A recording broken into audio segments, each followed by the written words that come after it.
धर्मेंद्र प्रधान ने आखिरकार इस्तीफा दे दिया, लेकिन इस पूरे मामले में सबसे ज़्यादा चर्चा उनके इस्तीफे की नहीं बल्कि इस लेटर की हो रही है।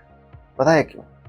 ऑनेस्टली जब मैंने ये सुना तो मुझे लगा ये एक नॉर्मल रेजिग्नेशन लेटर होगा, लेकिन जब मैंने पूरी चिट्ठी लाइन बाय लाइन पढ़ी ना तो मुझे लगा इसमें सिर्फ इस्तीफे की बात तो नहीं की है इन्होंने।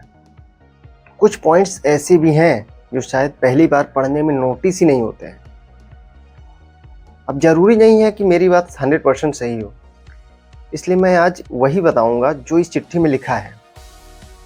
मैं वो चिट्ठी यहाँ लगा दे रहा, आप भी एक बार ज़रूर देखिएगा, बाकी डिसीजन आप खुद करिए। चलिए सिंपल लैंग्वेज में पूरी चिट्ठी स्टेप बाय स्टेप समझते हैं। सबसे पहले उन्होंने 40 साल से ज़्यादा की एक्सपीरियंस की बात की।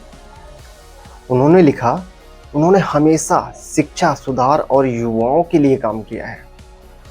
यानी चिट्ठी की शुरुआत में उन्होंने अपने काम और अपने एक्सपीरियंस की बात की है। इससे साफ समझ में आ रहा कि यहाँ पर उन्होंने सिर्फ अपनी तारीफों के पुल बांधे हैं भाई। और इसके बाद उन्होंने नीट विवाद का जिक्र भी किया।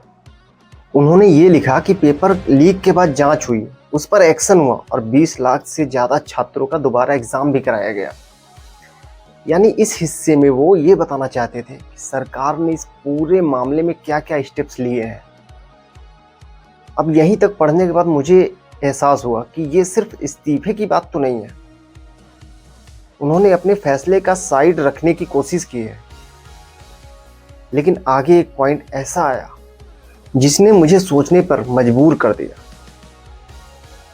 फिर एक लाइन ऐसी आई जिस पर मेरी नज़र थोड़ी देर के लिए रुक गई। उन्होंने ये लिखा, कुछ जिम्मेदार पदों पर बैठे लोगों ने छात्रों को गुमराह करने की कोशिश की और ये सब देखकर उन्हें बहुत दुख हुआ। अब यहीं पर मेरे मन में एक सवाल आया।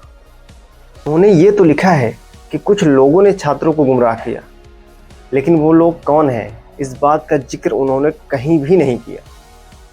ना तो किसी नेता का नाम, ना किसी पार्टी का नाम और ना ही किसी संस्था का नाम लिया उन्होंने। और इसलिए अब यहीं पर मैं थोड़ा सा अटक गया कि आखिर किसकी तरफ इशारा कर रहे हैं भाई वो। इसके बाद एक और पॉइंट आया और ऑनेस्टली यही पॉइंट मुझे सबसे ज़्यादा सोचने पर मजबूर कर गया। उन्होंने लिखा, पिछले 10 दिनों में जितनी घटनाएं हुई उन सब को देख करके उनका मन बहुत दुखी हुआ।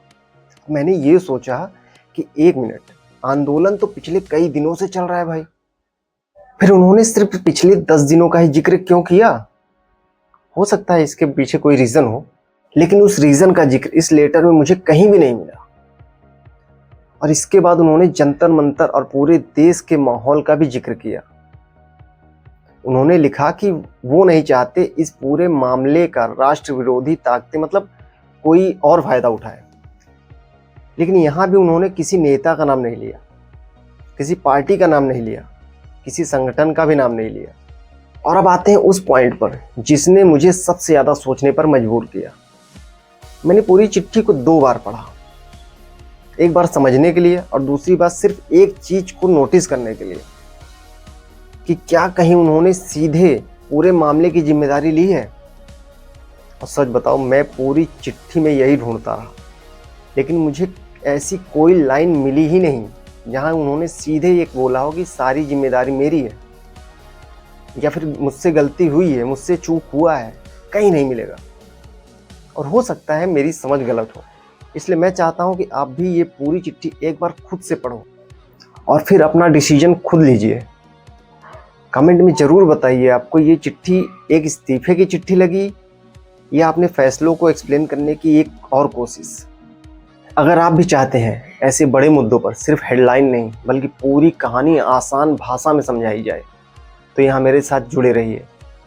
और यहाँ कोशिश रहेगी हर खबर पर शोर नहीं बल्कि तथ्यों के साथ बात करने की।